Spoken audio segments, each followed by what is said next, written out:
Un saludo a todos.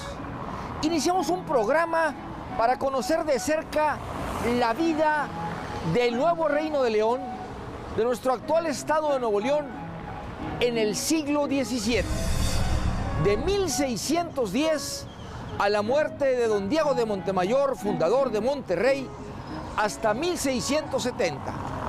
En este periodo de tiempo se registró el gobierno más largo que ha tenido Nuevo León, el de don Martín de Zavala, gobernador 38 años. En ese tiempo se construyeron los primeros caminos, se explotaron las minas, llegó la ganadería de otros estados y se registró la conocida como Guerra Viva. Acompáñenos a conocer los primeros momentos de la historia de Nuevo León.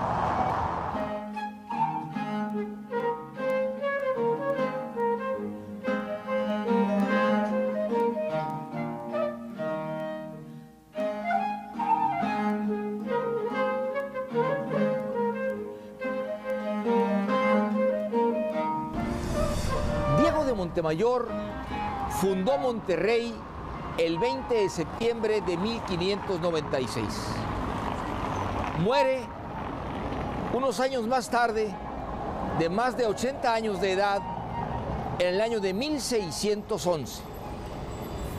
En ese tiempo queda responsable del nuevo Reino de León, nuestro actual estado, su hijo Diego de Montemayor el Mozo, quien muere el mismo año en que murió su padre. Entonces, el reino queda sin su fundador y sin su hijo. Ya no estaban los Montemayor, los que habían venido de Saltillo a recuperar aquel reino que había conseguido Luis Carvajal y de la Cueva.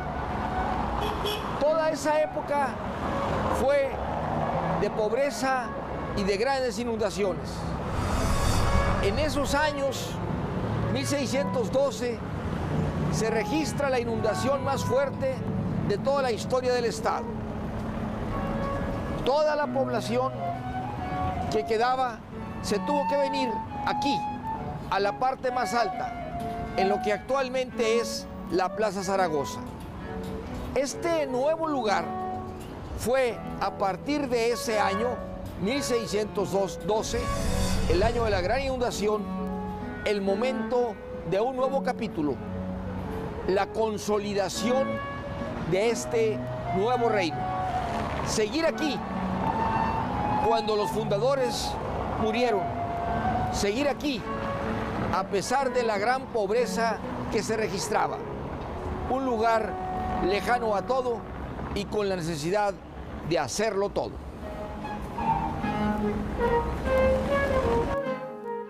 Monterrey seguía sin consolidarse. Se había fundado 3 veces, inundaciones, sequías, guerra contra los naturales. El rey Felipe III en 1612 nombra virrey a Diego Fernández de Córdoba buscando dar paz e infraestructura a todo el reino. El nuevo virrey da título de general y encarga la zona a don Agustín de Zavala, un rico minero de Zacatecas que en solo del Quinto Real envió al rey de España 800,000. Sin conocer el reino lo mantuvo por 11 años hasta que logró obtener la capitulación a nombre de su hijo natural Martín. Nació en 1597 en el Real de Pánuco, un pueblo minero a 17 kilómetros de Zacatecas.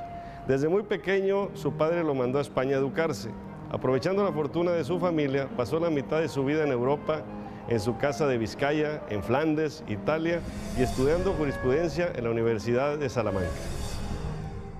Martín a los 29 años se va a Madrid a solicitud de su padre para que termine las gestiones de la capitulación del nuevo Reino de León. Con sus estudios pudo llegar a entender el alcance del contrato. Se compromete a fundar 2 villas en 4 años, proveer a la población española e indígena de franciscanos, introducir ganado. Debió haber entendido la técnica de la transhumancia y suministrar a la población de rejas para arado. Había que ayudar a las familias a ser sustentables. De España llegó a la Ciudad de México, donde se entrevistó con el nuevo virrey Rodrigo Pacheco, marqués de Cerralbo. A cambio de apoyos para un presidio, se compromete a nombrar a la primer villa que funde, Cerralbo, en honor a su marquesado. Pasó por Zacatecas, como la mayoría de los primeros norestenses. Su padre lo pone al tanto de lo que ha tenido que hacer en sus 11 años de gobierno y su madre lo manda con bendiciones y sus 2 medios hermanos. Pasa por Saltillo y el Valle de Extremadura. Lo reciben los imponentes cerros y las diseminadas casas hechas de carrizo y lodo. El cabildo lo debió de haber recibido con una cantidad de malas noticias, pero no menguó el ánimo del cuarto gobernador.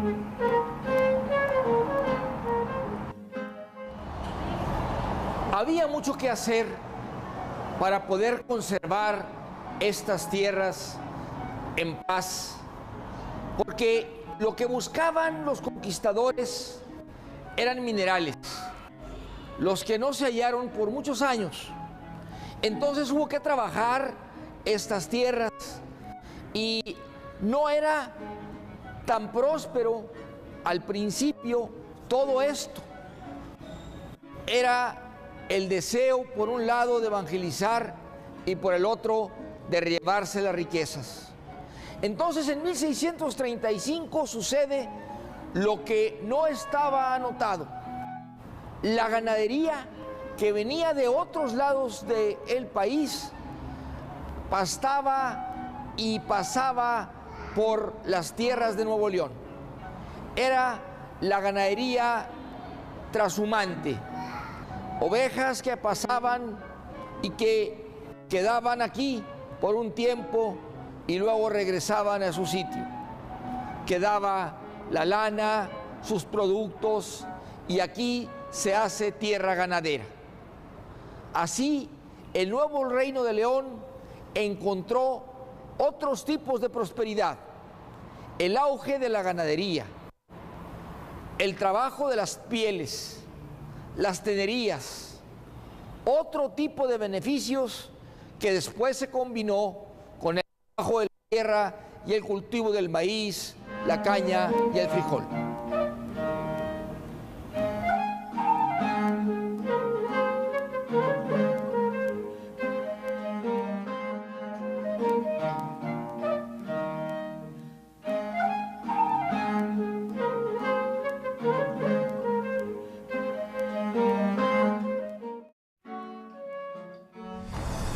Don Martín de Zavala fue también el constructor de los caminos de Nuevo León. Llegó a través de todos sus colaboradores hasta el sur del estado.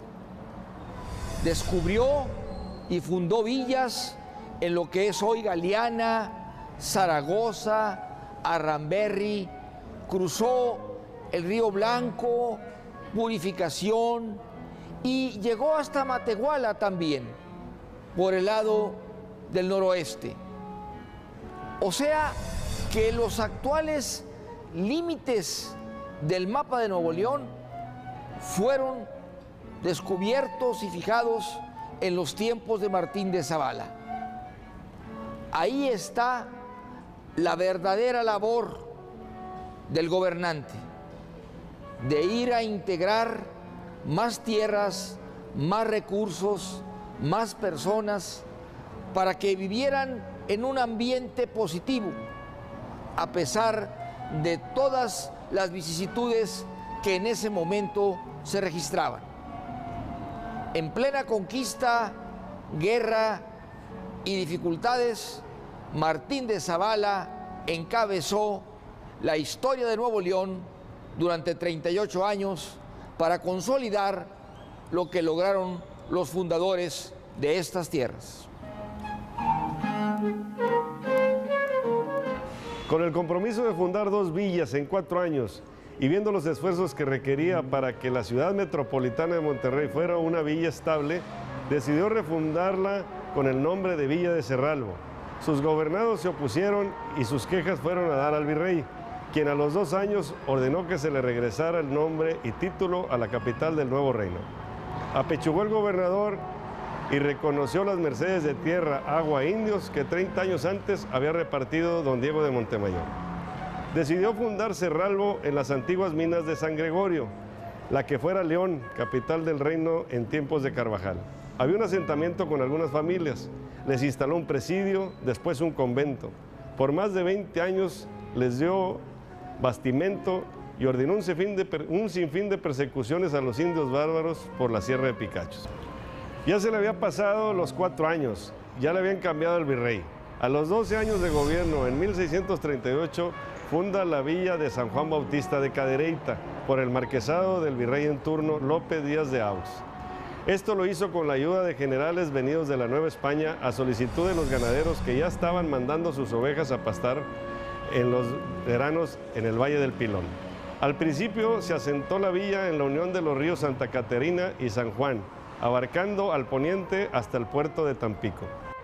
El gobernador gastó su esfuerzo, su fortuna y su vida en dar seguridad, iglesia, formar cabildos y casas reales a este reino, apoyando la evangelización de los franciscanos, persiguiendo a los naturales rebeldes, convenciendo a ganaderos de la Nueva España que vinieran a poblar, buscando, como sus predecesores, salida directa al mar vía Tampico, apoyando a los mineros que producían zinc y otros metales menores con la esperanza de encontrar vetas de plata como los de Zacatecas y contratando gente culta para los cabildos de las villas.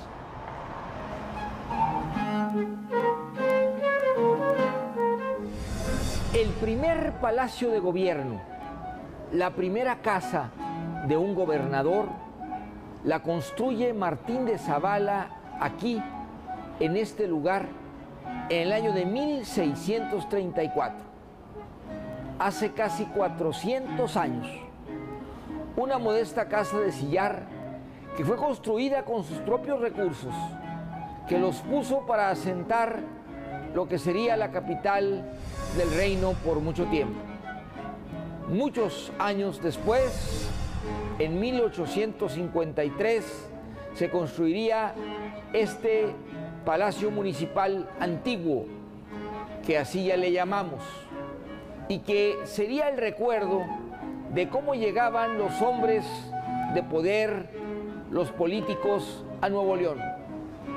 Eran al mismo tiempo gobernadores, alguaciles y capitanes generales.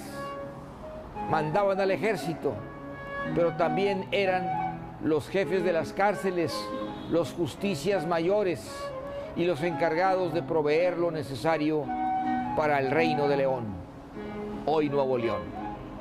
Aquí, en este lugar, fue cárcel, fue palacio, congreso, sede de gobernadores. Hoy, el actual Palacio Municipal Antiguo, Museo Metropolitano de Monterrey. Hay otros 2 aspectos muy importantes de la vida de Martín de Zavala. Fue un minero próspero.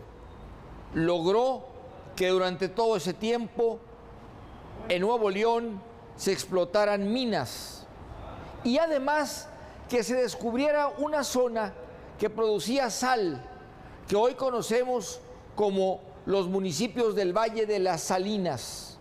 Desde ese tiempo, 1630 a 1660. De aquí también surgieron los primeros caminantes que fundaran Coahuila y más tarde el estado de Texas. Todo eso corresponde a la época de Martín de Zavala.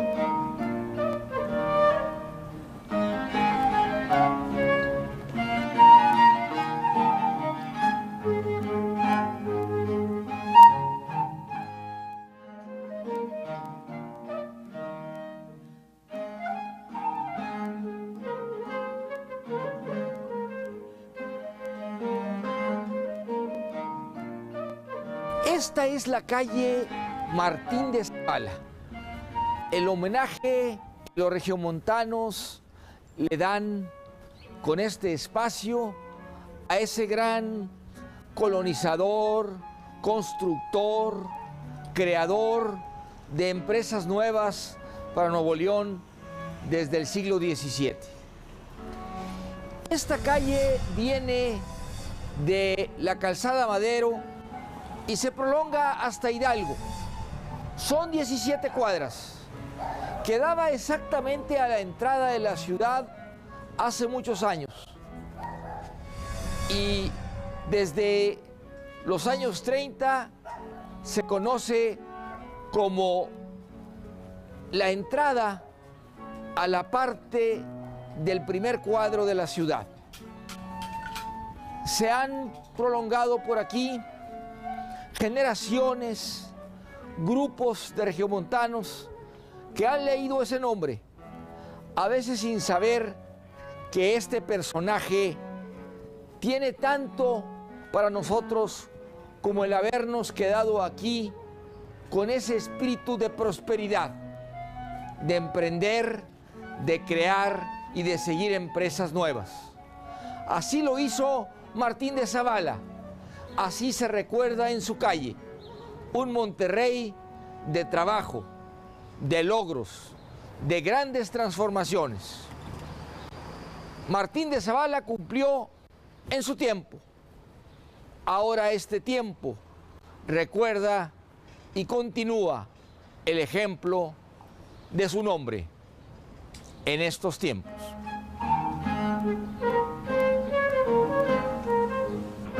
Desde San Luis Potosí hacia el norte se les conocía a todas las tribus como chichimecas.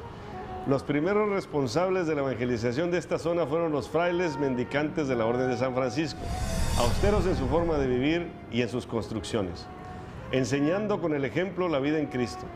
Don Martín primero llamó a todas las naciones a la paz, ofreciendo protección y evangelización.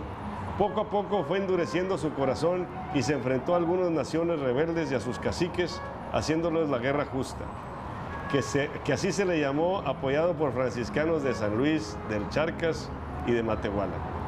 El primer convento fue el convento de San Andrés y la capilla de San Francisco, que había sido fundado en Monterrey en 1611, poco antes de la primera inundación. El segundo ya lo formó don Martín en 1630 en el convento de Nuestra Señora de la Concepción, en Cerralbo.